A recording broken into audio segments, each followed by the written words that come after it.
We're so excited to have this special collaboration with NASA Johnson Space Center, and we're honored to present this historic event.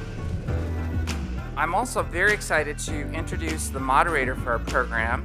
She's also the first African-American woman to be the director of NASA Johnson Space Center, Vanessa White. I'm happy to be here with you all at Space Center Houston.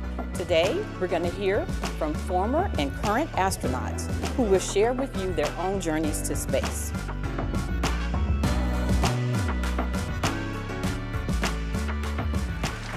Robert Herbing, Jeanette Epps, Bernard Harris, Leland Melvin, Stephanie Wilson, Victor Glover,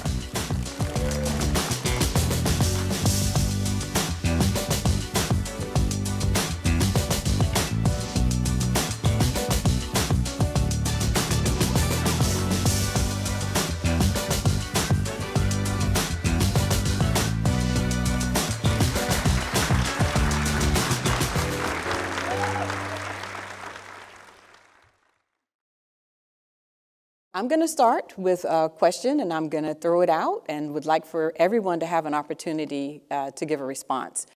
Describe to us a picture of who you thought you would be as a student or young child. What were you studying, and what type of person did you think you could be? We'll start with Stephanie. Well, when I was in middle school, I was very fortunate that my parents were very supportive and education was very important to them. And I was given a school assignment in a career awareness class to interview somebody that worked in an interesting career field, and I was interested in astronomy at the time. And after talking to a local area astronomy professor, I was fascinated by his work. I thought that that would be an excellent way to contribute to being a STEM professional. When I was a really young kid, probably 6th grade, my mother gave me this age-appropriate non-OSHA certified chemistry set. And I mixed these two dissimilar chemicals and created the most incredible explosion in my mother's living room. I burned a hole in her carpet. And my mother she was small, but she had the power to knock me off the... But it was that moment that I realized that I could be a chemist because I'd already done it. All I needed was a lab coat and goggles. So chemistry was something I learned at an early age, and I love sports, but I never saw myself going into the NFL because I don't know, for whatever reason, but I did see myself as a scientist. So STEM was always something that was very critical to me. It's funny, I think it all starts with chemistry because my mother was a chemistry teacher. And as I got older, the chemistry set kept getting bigger and bigger. I didn't burn a hole in her carpet, thank God, because I might not be here if that happened. But that was always interesting to me. And I grew up in Baltimore during a time when Apollo was big, so I just kept seeing these larger and larger rockets being designed. And design always interested me, and I always thought I was going to be a design engineer. That's what I was going to be. So as a kid, I didn't really know who I thought I would be when I grew up. I just kind of, did my thing and, did my work. And one day, when I was about 9 years old, my twin sister and I, we brought home our report cards. And back then you had a report card and you had a row of all your grades and you could see immediately, okay, you had all A's or B's or whatever. And Janet and I, we were pretty obedient kids, and we knew that if we brought home anything less than an A, our mother was not going to be happy. And yeah, she knew how to throw a shoe or whatever to make sure you stayed in line. But one day we brought our report cards home, and my older brother goes, "Wow, you guys can probably become aerospace engineers or even an astronaut." And my 9-year-old brain said, well, they'll never pick me to be an astronaut, but I can definitely become an aerospace engineer. And so at 9, I had set my sights on becoming an engineer, an aerospace engineer. I didn't even know what it was. I guess the first version of who I saw, that I could become was my father. My father was a police officer in Pomona, where I grew up. And so I just really was blown away by the way people responded to him, and so I looked up to him, but other people clearly didn't. So I wanted to be a police officer like my father. I also looked up to Marcus Allen, Los Angeles Raiders running back, and I wanted to be like Marcus Allen. So sports were important. My father and his influence were important. And then I saw a shuttle launch on TV and thought I would love to control that thing and drive one of those. And so the interest in tinkering and machines and speed and power and sports, and also just wanting to be a good person like my father, those things all wove together and in one way or another led to me being here. So I was listening to the others talk about what inspired them, and what inspired me was what inspired a lot of American kids back in the 60s. I grew up watching the space program. I learned very early that I liked science and science fiction, so I always like to say that I was an original Star Trek fan, and so that got me exposed to space on television. But in real life, I watched the program develop, the Mercury program, Gemini program, Apollo program. And in 1969, when I turned 13 years old, I watched Neil and Buzz Aldrin land on the moon, and I said, I want to follow in their footsteps. Here, men from the planet Earth, first step foot upon the moon, July 1969, AD. And as I looked around at NASA, to the point that we're talking about race, I didn't see anybody who looked like me. I didn't see any women. In fact, the first people that they selected to be the creme de la creme, the top astronauts, were white guys, all white guys.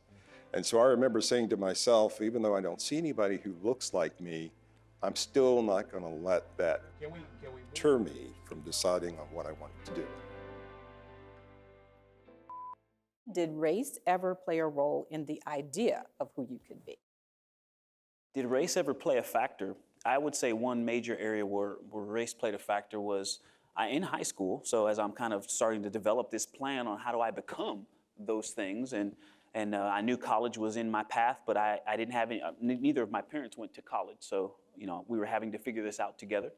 And the Naval Academy came to my house and said, do you want to play football at Annapolis? And I was like, nope, no thank you.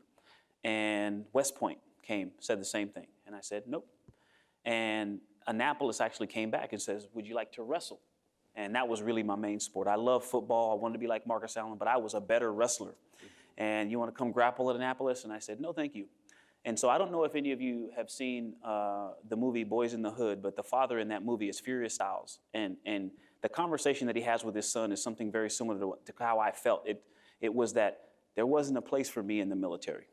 And so I go off to college, and one of my mentors, I'm in his office waiting for him to come in. He's one of the few black faculty members at my university. And he comes into the room, and as he steps in, he is in this full regalia, the black suit with the gold around the wrists and the hat. And I was like, wow, sir, when did you enlist? And he said, I'm actually an officer in the Navy Reserves. Boom. The next version of what I could become. And that to me there's so many lessons I pulled from that, but the power of exposure and seeing yourself in something. Hello everyone, Victor Glover here, checking in during my 6-month mission aboard the International Space Station.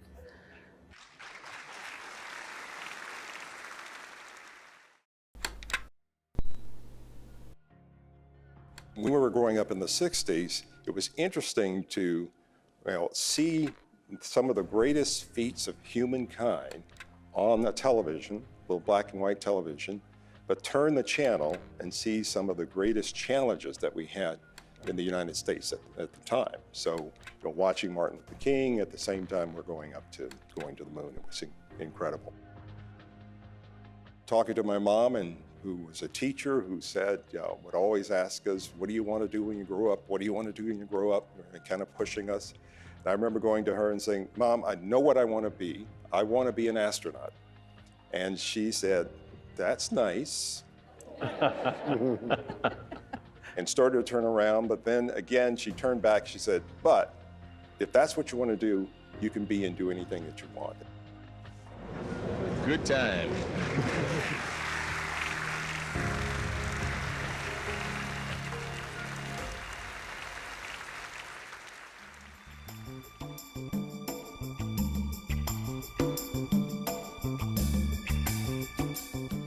As a kid, I became interested in airplanes, and I liked making model airplanes and reading books on airplanes. And I was fascinated by airplanes. And so that proved to be what I find later on to be my passion. You know, I don't know if I had a vision of who I wanted to be when I was younger, but I will tell you this. I think I was born to be an engineer. And I think specifically, I was born to be an electrical engineer. I remember being in, I think it was 7th grade. We had this assignment before we could take off early to go to recesses. You had to write down where you saw yourself in, I don't know, 10, 15, 25 years. And I simply wrote down on my little assignment sheet that I want to be able to look up from where I was working and see the curvature of the Earth from space. And I plunked that down on the desk and headed off to recess. My mother was my main inspiration. They discovered art when I was in preschool, and she had me in every art class that ever was. And she got me a library card when I was 4. And we had conversations, and she would talk about astronomy and orbital mechanics and space. I grew up in the segregated South, so I am a son of the South, if you will. Blacks and whites went to separate schools and had separate facilities and everything.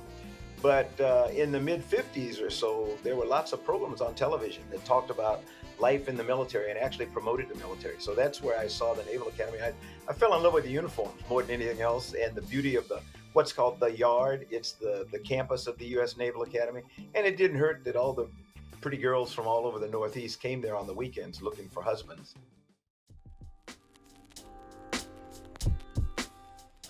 You sort of assume that astronauts never had hard times. Yes, I've had hard times too. At some point in everybody's life, they're going to have that moment where they're going to have to step off the ledge. They're going to have to just make that push out into the void.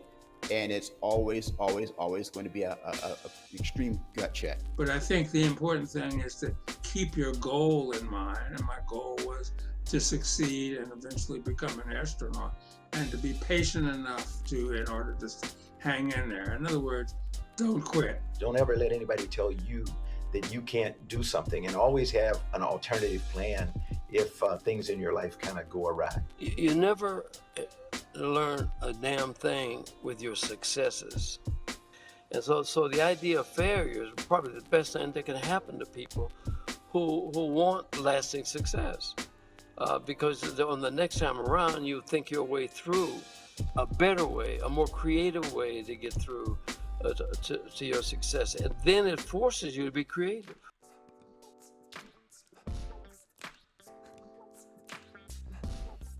Well, I feel very honored to be the first Black astronaut to fly in space. And in that role, one of the things that I wanted to do is not only be a role model for African Americans on the ground, but also be a leader in helping pull other Black astronauts into space with me. It is hugely important to see people who look like you and who can inspire you, especially in fields that you want, because it shows you, I mean, right there, the people that are there that you can touch, that you can feel, that you can reach out to, that you can talk to, that, you know, if they can do it, then there's a chance for me to do it too.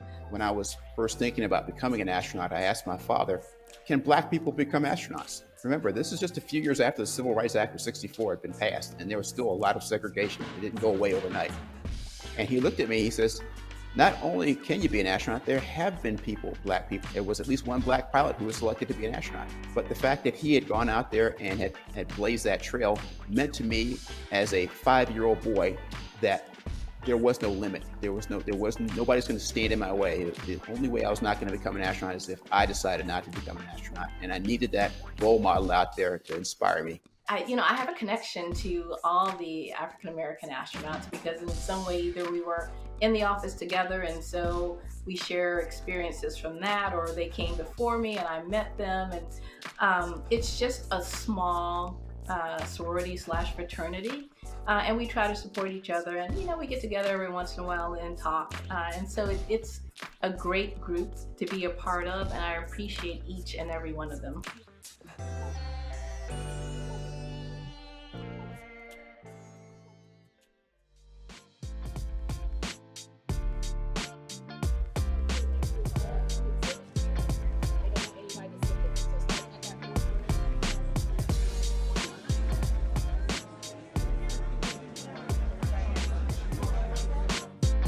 and the heroes themselves.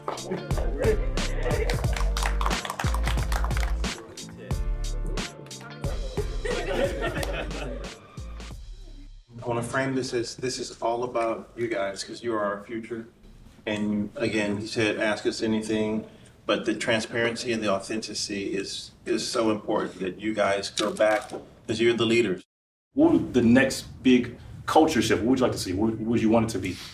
When I think about what Elon Musk is doing, and Jeff Bezos, these billionaires are spending a lot of money on these new platforms that's going to enable us to have that life, to have that economy in space.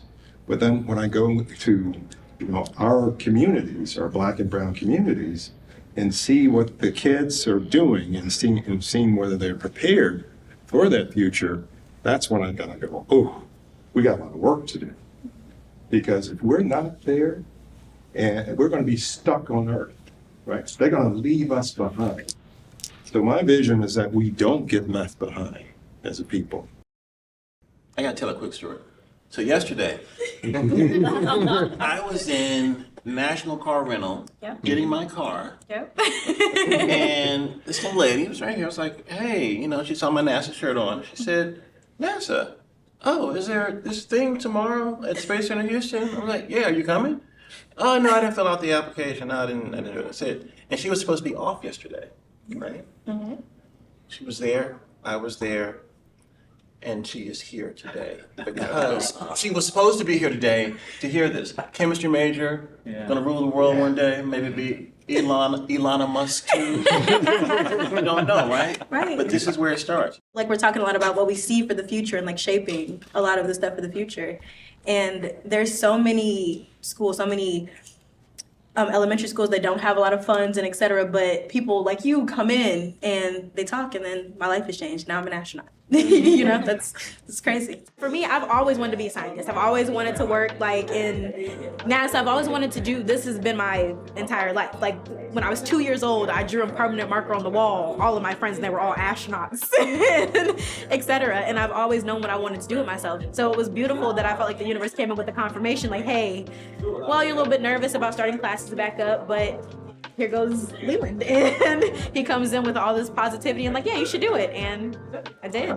Honestly, coming from places where I came from, I never see anybody aspire to work for NASA to be an astronaut or to be in these fields. So seeing people, these heroes, reaching these heights, it lets me know, hey, you know what, I can do this, it's possible. I often find myself, sometimes having a lack of motivation, often telling myself I can't do something. If something gets too difficult, or if I just get frustrated, or if I fail too many times at something. It's like I often just see myself kind of like almost giving up. So it's all like, for y'all to be in such, leadership and strong positions, accomplish so much within y'all time, like, how do y'all stay motivated? So one thing that I think about, which can kind of seem like a burden at times, but it can also be the power to keep going. Like, I love thinking about the civil rights era and like the fact that when you see them getting off those buses, going to the March on Washington for Jobs and Freedom, say the whole title, they had bags in their hands. They didn't make those sandwiches. There was a party making sandwiches, and then there was a different group of people that took the sandwiches to the people, and then there was a different group of people directing them to get on the buses. They were organized, right? And that work was done so you could sit in this seat.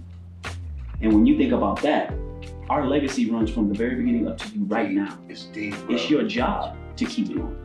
And sometimes that can seem like a burden, but it's also a privilege. We are connected to all that. We come from greatness.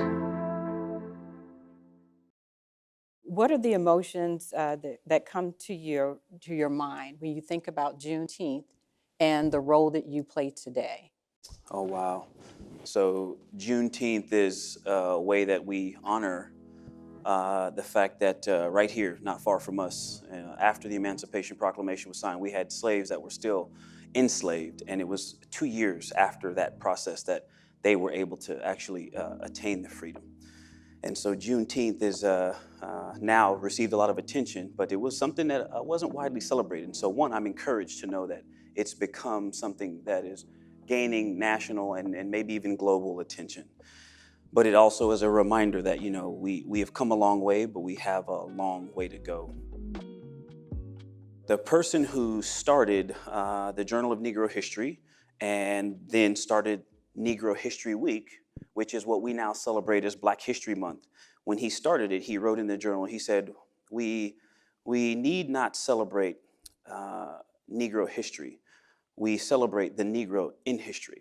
What we need is history void of racial, gender, and religious bias, because it's our story, all of our stories. And so I'm just encouraged that we have a chance now to be a part of telling that story. So Victor, I'm going to ask you, what strategic steps are needed to offer more persons of color in more active roles? There's a lot of things we could do, and we don't have time. We could take all the time we have today to talk about just what we can do.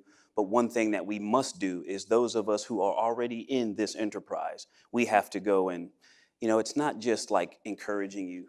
I love this saying, we say that we have space for you. Listen, we need you. We need you. When the baby boomer generation retires, the science and technology jobs that are going to go away, if you look at the university students in undergrad and graduate school right now, we don't have enough of you in science and tech to fill those jobs. So we need you. It is a national security imperative for you all to become the best you can be so that we can keep doing what we do. And so we have an audience with students, and I know that they want to hear about your space time. So what was your most challenging time in space? Can you tell us that, Stephanie? Probably my most challenging time was during the STS-120 mission. We were building the International Space Station. And so we were bringing the Node 2 module to the International Space Station. Solar array deploy starting on my mark. 3, 2, 1, mark. And it's a smaller module. It's a connecting module on the end of the U.S. laboratory, but it allows our partner laboratories to have a connection point on the space station, our partners from Europe and Japan. And during that mission, we had installed that module, and it also required reconfiguring the electrical system. So we had to move one of the solar arrays from a central position to the end of the truss on the space station. And in order to do that with the robotic arm, basically have to fold up the solar array, move it with the robotic arm, and then extend it, re-extend it. And during that extension, we had a dynamic event. Houston Alpha on the big loop. We detected some what appears to be a wraparound or some damage, and we're zoomed in on it on camera 24 right now. So similar to what you may have heard about Apollo 13, where when we're in space, we have limited resources, we have limited materials, we have to fix whatever happens with what we have on board. Because of this relocation, it was hard for spacewalkers to reach, so we had to do something that we had not practiced before with the robotic arm and the boom sensor system that we used at the time for the orbiter. We hooked those two together, put the spacewalker at the end, and then sent him out to the work site with what we had fabricated on board, these cufflinks to tear across, to drape across the hole, to give the panel system additional rigidity so that we could continue the extension. So I say all that to say we worked together with our mission control team to come up with a solution, but we had to use the resources that we had in hand, do robotics and spacewalking operations that we had not performed before, and rely on each other's and our skills. It's a good day's work right there.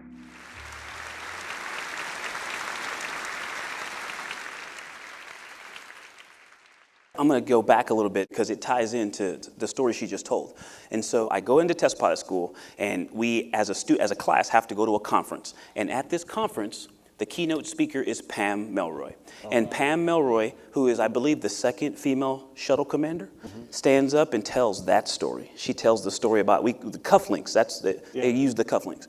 And she tells that story. And that's the day I decided, all right, I'm throwing an application in. So I also think it's neat how our stories do link together, like you just said, and I think that that's beautiful, this legacy here that continues to grow and evolve.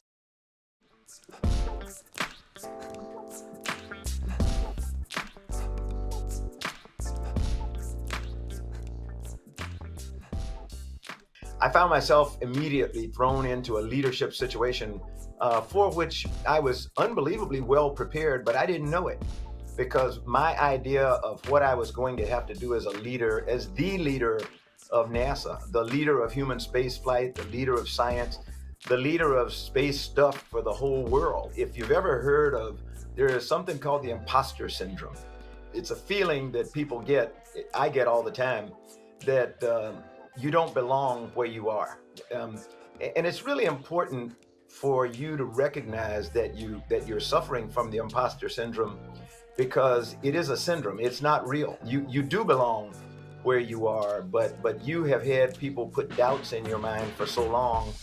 And I had grown up in the segregated South, where I was taught to believe that things like being the NASA administrator or like being the president of the United States were not things to which I should aspire. That's not what Black people did.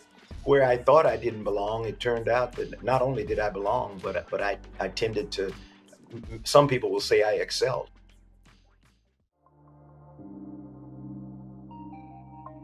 I mean, if you're really passionate about doing something, what you do, you end up finding out who does it really, really well.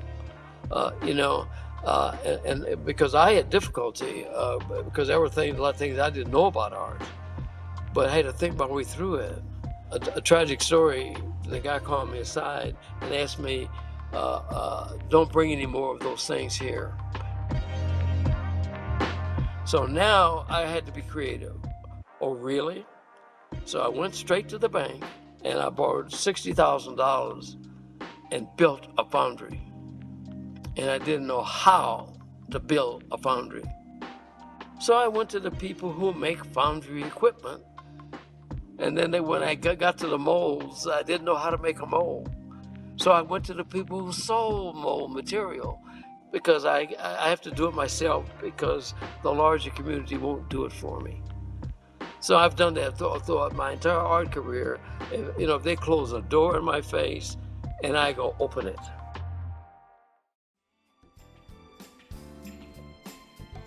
I am inspired. I am very hopeful that in the future there will be more women of color in space, to the point where we cannot name the number, right? The number is irrelevant.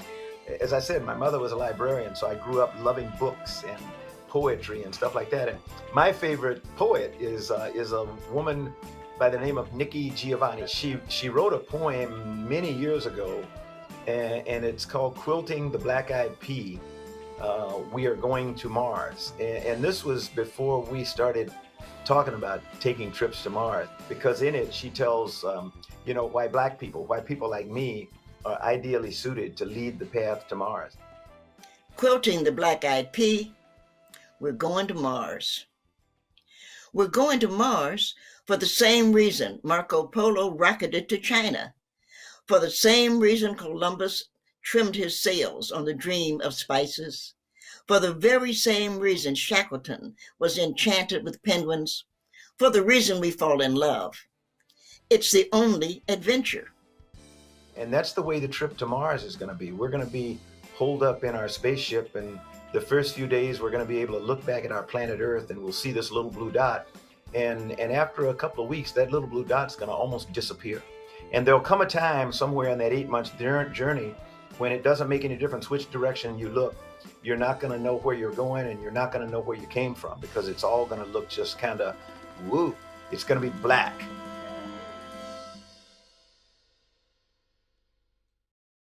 And also now joining us is Dr. Robert Satcher. And he has logged over 259 hours in space and is currently a doctor in surgical oncology at MD Anderson. So thank you for joining us.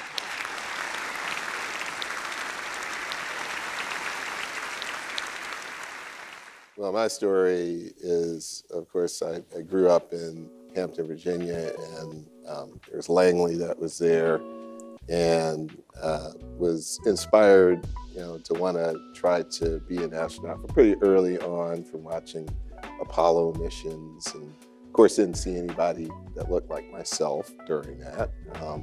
Wasn't until the shuttle era, and some of my co-astronauts here that sort of blazed that trail. When I was in college is when I sort of first thought that I could do it. had the chance to meet Ron McNair. He also, went to MIT for his graduate studies, and he was there giving a talk. And so that was the first time that I sort of said to myself, I was an undergraduate at MIT, but first time I sort of said, yeah, maybe that's something I could do. So that was a very inspirational moment. We did talk about, the fact that representation matters.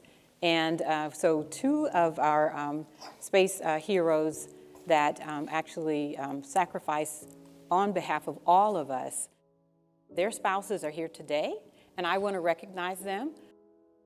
I want to recognize Cheryl McNair, and I also want to introduce Sandy Anderson. She's the spouse of Mike Anderson. So thank you both for being here.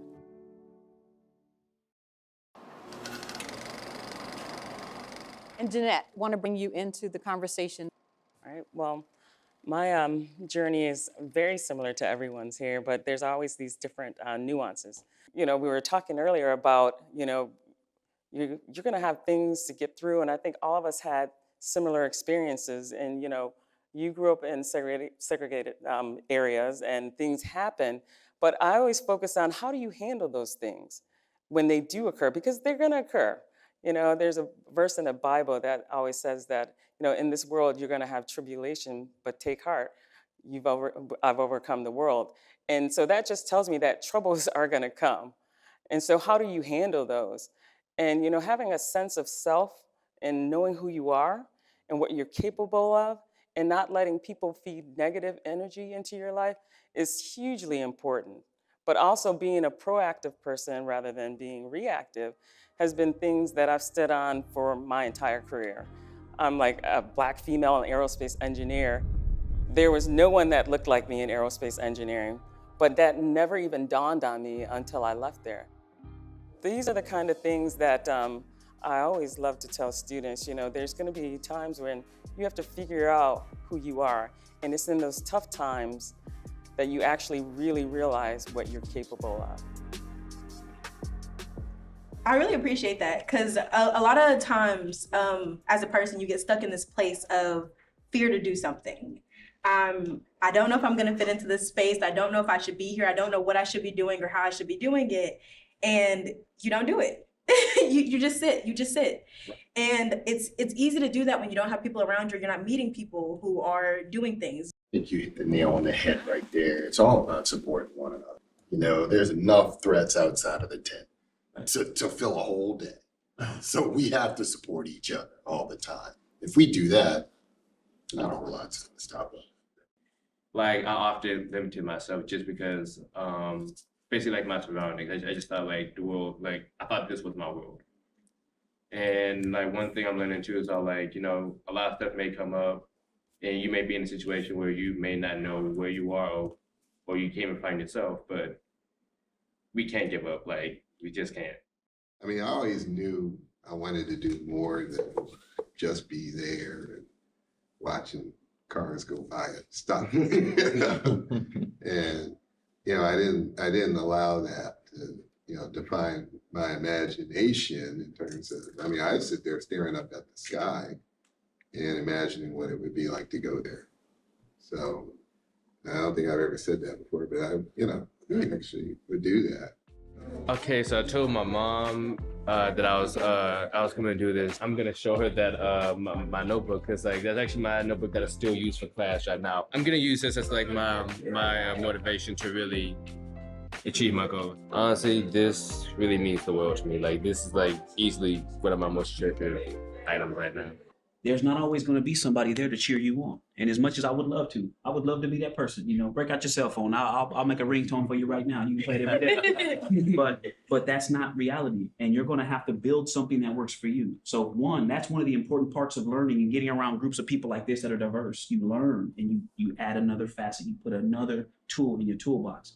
I always go back to like how my mother, she's very religious for a Christian household, but she always says walk by faith and not by sight, baby. Mm-hmm. So it's something that I feel like the Black community, we have a hard time with, because it's not only what we see, but it's what we're told from other people. So I feel like all of us can do it. I practice it, try to every day, because it's just so hard when the world's like telling you, you can't, or that's impossible, or are you sure you can do that? But it's just like, I'm not walking by what I see, but what I know I can do by faith.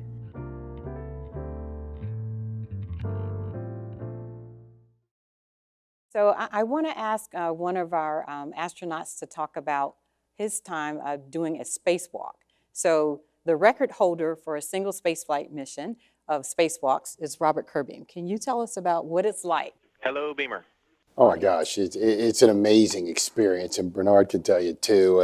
So when I first came to the office, shortly after I came into the office, Bernard did his first. So Bernard blazed a trail, and I tell people all the time, that's the best way to go. You have someone else that blazes a trail, and you get to walk down it. so I'm very thankful for that. And then after him, Winston, and so that was a great part of it. But we always had this saying, you train like you fly like you train. And then the first thing they tell you is, but when you go on a spacewalk, something's going to be different than you planned. And it is so true. My very first spacewalk, so I'm out there doing my thing, trying to follow the timeline, and all of a sudden, I am reconfiguring some ammonia lines, and one of the valves that is supposed to automatically close does not, and starts spraying me with anhydrous ammonia.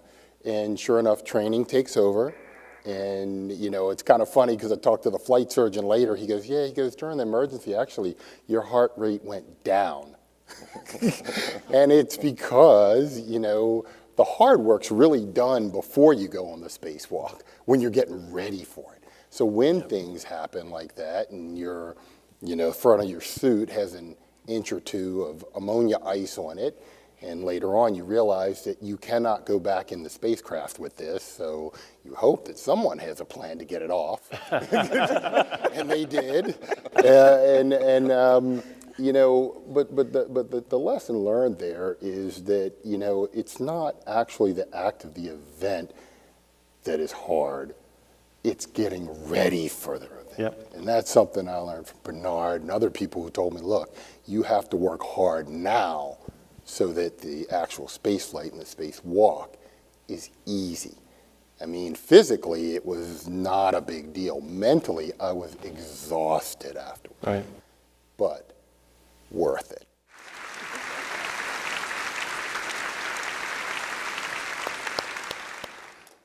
So we're going to open it up to our students. Hi. Hello. What is your work like when you're not in space or training for a mission? There's no average day. Some days I have a lot of meetings, but some days I get to go and scuba dive or full pressure dive at the giant pool that we have, 6 million gallons of water where we train for spacewalks. Or right on the other side of that facility, there's an airport, and we go fly our T-38 high-performance aircraft. One of the biggest things that we have to do is function very well as a team. We go on expeditions where we want to get people to push everyone's limits to see how you act when you're in this heightened state of awareness. We work hard on leadership and teamwork, and so it involves really just spending time together and being intentional. My question today for you all is, do you think everyone should have the opportunity to travel to space? That is a very good question. And the answer to it is yes. Let me fill in the blanks, though. So I think everybody should have the opportunity to go into space, but currently, right now, it's not available for everybody to go. But we have now set the stage for anyone that wants to go into space to go into space. We now have private interests in what's happening in low Earth orbit, particularly in the International Space Station, has opened up all sorts of possibilities. So all of you in this room, I'm just looking at your age group, you have been born in a world where we have been in space, where we lived in space, where we've had people in space 24/7. I grew up, and some of us here that are on the older side grew up, that was not the case. So the possibilities are really endless. How many of you would like to go to space? I love it. Awesome. Excellent. Do it. You can do it.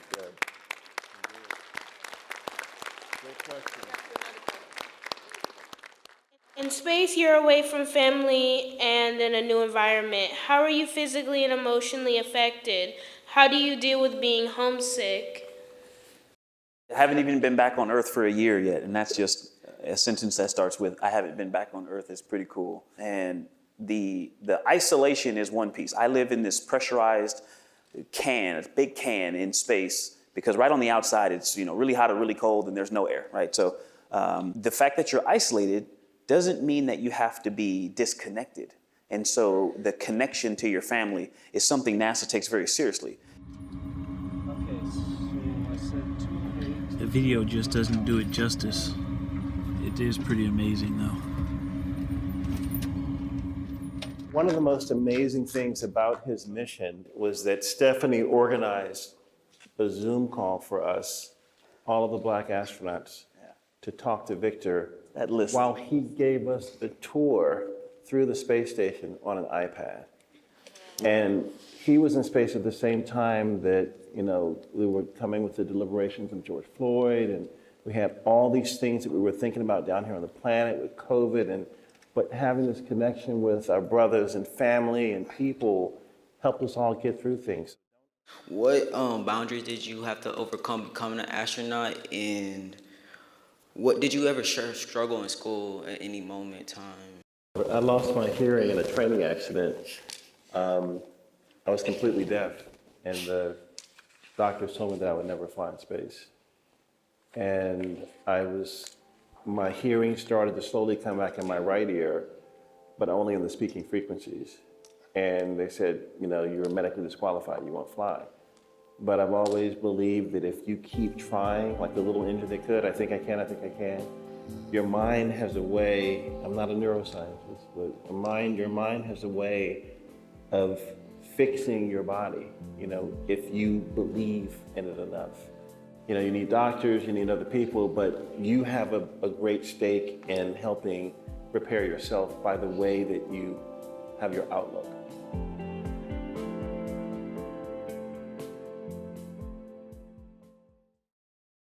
Bernard, I thought it would be good for you to talk about, having a vision and thinking about where do you want to go in life.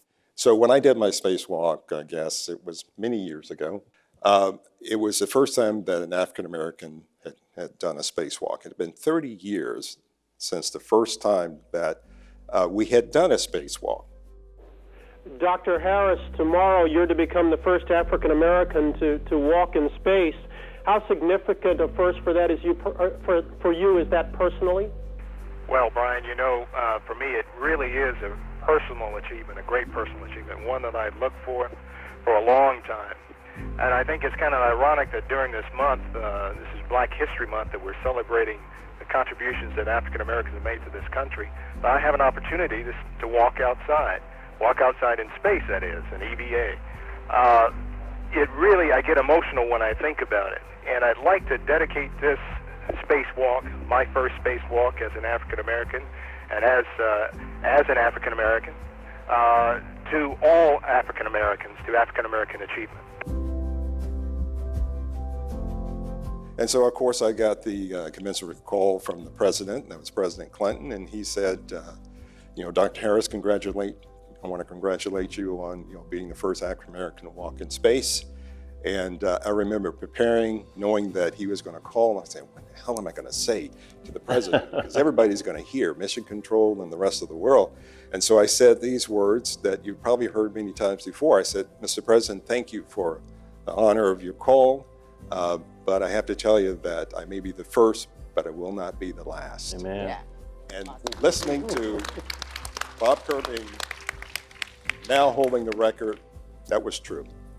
So what can I say to you that will inspire you? And maybe this statement, I believe that there are three things that I know about everybody in this room. Three things. And if you adhere to these three things, you can accomplish whatever you want to do in life. Those three things make it possible for you to do anything. The first thing that I believe, and believe in you, is that I believe that everyone is born multi-potential, with the ability to do anything that they want to do in life, anything. You have to figure out what that is. You have to discover that very early, as we all did. Number two, I believe that each and every one of you in this room is multi-talented, but we have something called a brain where we can learn additional talents, and that's what education is all about. So that's really important, right? And the last thing that I believe that's really important for success in life, and that is, I believe that each and every one of us were born for a reason. There is something that you are supposed to do, or some things that you are supposed to do in this life. Now, all of those require what?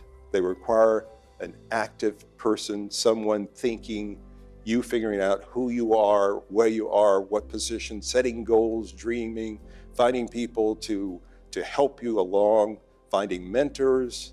And so it not only requires inspiration, but aspiration that comes from you.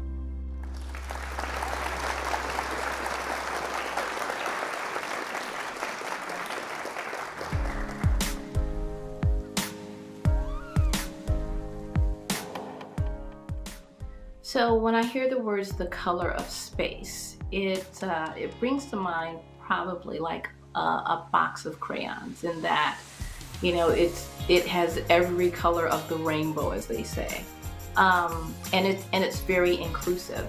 And I think that's the way space should be. It hasn't necessarily been that way in the past, but we are on a new trajectory, and we can change that. So when I hear the color of space, the first thing that comes to mind is a standing joke between Leland Melvin and myself about when he was going up on his first flight. And because we go down the hall and I'd raise my fist and I go, "Keep space black, Leland, keep space black." And that went on between us. And when I was in space, I sent an email back to him and said, "So, doing my best to maintain the blackness of space for everybody." You know, the color of space, it's interesting, the theme of this whole celebration is the color of space. Space is black. It's except for where the stars are, it's the absence of light and the inability to know where you're going. And the people that I consider to be the best qualified to get there are people who look like me, who, in spite of all adversity, in spite of knowing whether they're going to live or die or make it to the next day, persist in being people who are eternal optimists. I know that you have taken away many, many, many life lessons from these wonderful heroes. I want to thank our panelists. I want to thank the audience for being here and being a part of this very historic occasion.